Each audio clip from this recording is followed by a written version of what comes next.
In 2015, the movie Pixels came out, and besides being a bad movie, it served as a grim reminder that video games aren't what they once were. Fuck those new video games, where are the patterns? You have the patterns down pretty good with these games. The Donkey Kong, the Pixels. In this movie, Kevin James plays the role of a fat, incompetent president of the USA, and Josh Gad fucks Q*bert. What a forward-thinking piece of cinema that predicted what the world would be like a decade later. Among the brilliance and harsh realities Pixels presents to us, was that the bite of 87? The harshest truth of them all is that these high-score-based video games and their timeless game designs have unceremoniously died out. Apparently. In the year of Pixels release 2015, we got games like The Witcher 3, Fallout 4, Metal Gear Solid 5, Bloodborne, a game that I've never talked about on this channel. Bloodborne, ever. All of these games, yet I don't see a fucking mercenaries mode in any of them. What a thrill.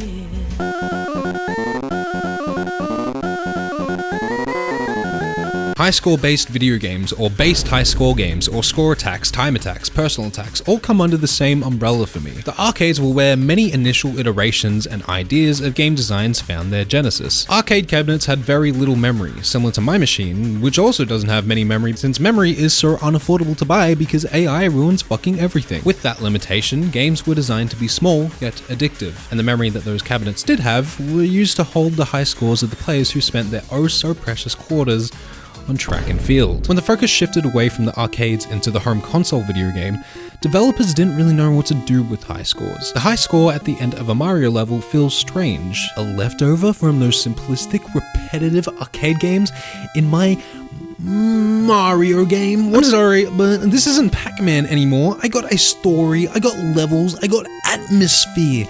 I don't need a high score anymore, Grandpa. What? Did I jump good in this level? Did collecting coins or jumping on a Goomba boost my high score? Yes. New Super Mario Bros. On the DS has a score system, and I don't know why. Arcade games were built to look simple and easy, but were actually fucking evil. Look at this. This game looks easy, right?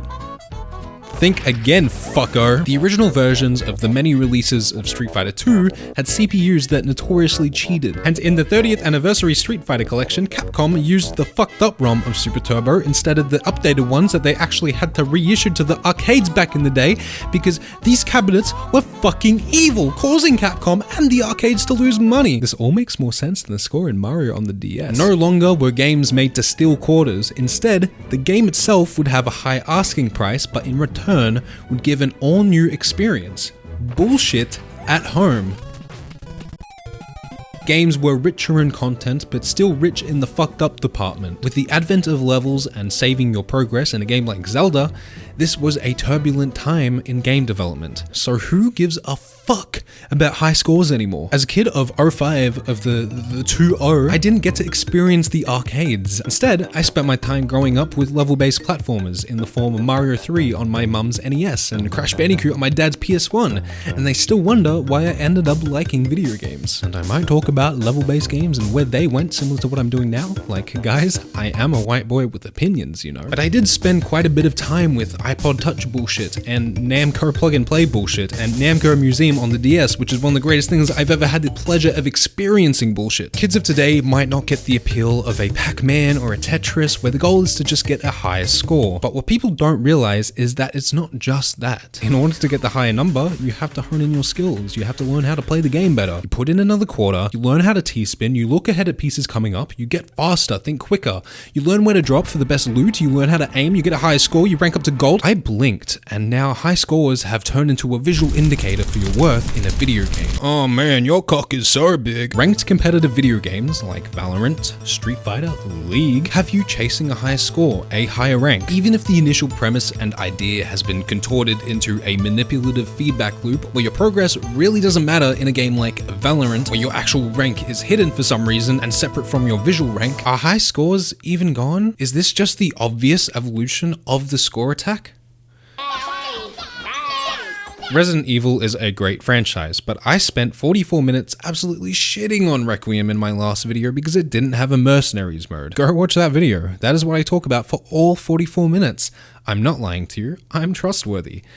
This video is sponsored by BetterHelp and Honey. Games are becoming more and more expensive to make. The cost-effective video game doesn't exist anymore. If you want to succeed, you have to make a game that appeals to absolutely everyone. Because you spent $540 million on this game, so you need to make sure that anyone with a pulse can reach those end credits. If Arthur Morgan was able to chase a high score in a shooting range or mercenaries mode, profits would be in the fucking gutter. A lot of these big AAA games are all fine and good, but with how expensive these games are to make and how expensive they are to buy, not being replayable is kind of tough. I like short games, but my petrol just cost me $140 to fill up. I cannot afford the next bloated open world Ubisoft game with a Rockstar Games logo instead. Once I'm done with God of War or The Last of Us or Resident Evil Requiem, I'm kinda done. Yes, you can have multiple playthroughs, but those are mostly reserved for down the track, a year later, and some games just aren't as fun on a second playthrough. Mercenaries and Resident Evil 4 Remake, however, is better than sex. So you're telling me that once I'm done with this 15 to 16 hour campaign, I get a score-based arcade game mode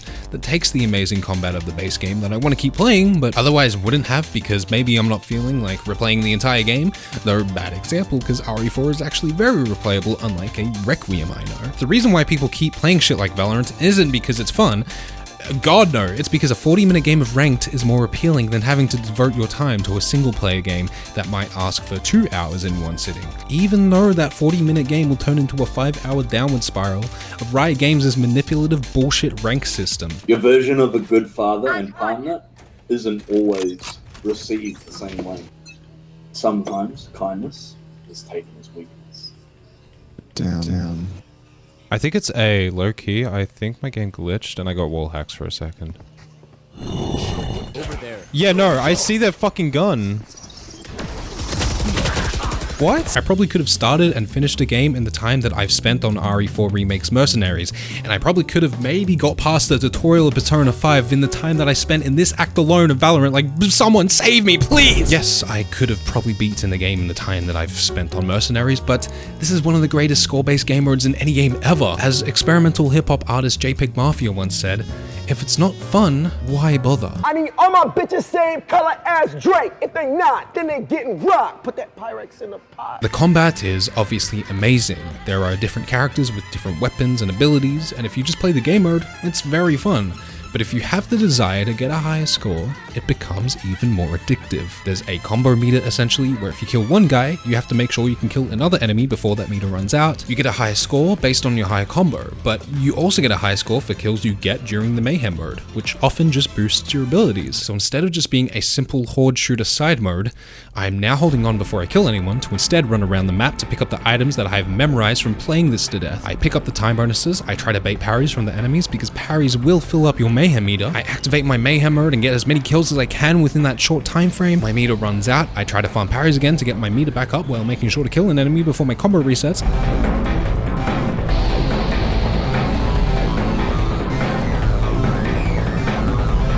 I don't kill an enemy in time, so I have to reset because I lost my combo. It's addictive in design, but it has the base game's combat, that polish, the AAA sheen. It's so obvious to me that we human beings love chasing high scores, higher numbers, chasing ranks, time attacks. I like Sonic, the addictive loop of Tetris, Pac-Man. I really like Sonic. It's becoming a habit of mine to talk about Sonic Unleashed whenever I get the chance. So I'm gonna hit a new personal best high score and talk about Sonic Unleashed again, making this the 4th time I've talked about this game on my channel. In this game, you go fast. It's speedrunning, and time attacks are basically synonymous with high scores in games. The faster you get through a stage, the more bitches will DM you, the better medal you get. This is Neon White. Where the fuck is Sonic? Neon White is possibly the best game ever made. Cards are guns that can be discarded for movement abilities. You have to get to the goal while making sure you kill all the enemies.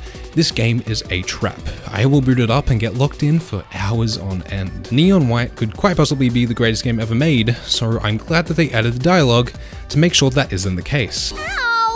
I'm so glad we're finally done. I'm sore all over. Unfortunately, I am not the majority. It seems that most people want immersive, story-based games that play themselves. Although that might be true, I'm also a fucking idiot because there is a genre that has taken the world by storm that appeals to the high score appreciator like me.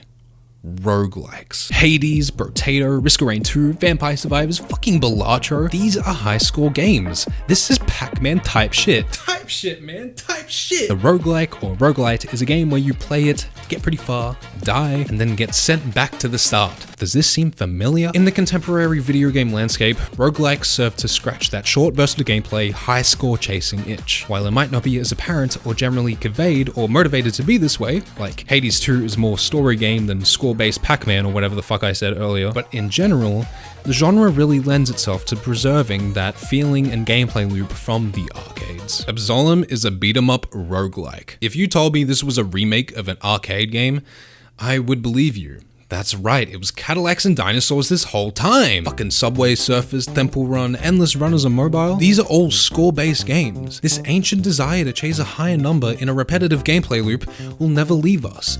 Thank God for Subway Surfers. Fucking Battle Royales are the same thing, just the opposite. Like instead of going for the higher number, you want to be number one, winner, winner, chicken dinner. No, don't go to that bridge. I love high scores, and they aren't going anywhere. This video is more or less about how I feel that games need to chill the fuck out and keep things simple sometimes. Games are getting more and more expensive to make and to buy. Requiem not having a mercenaries mode yet is fucked up, and I hope this video illustrates my point better than it could have in that 44-minute video where I said nothing but racial slurs the entire time. Pixels was directed by Christopher Columbus, who also did Harry Potter 1 and 2. And if you examine closely, wizards and magic aren't real. But the magic of high score video games, and them still being a thing in our current day, that is real.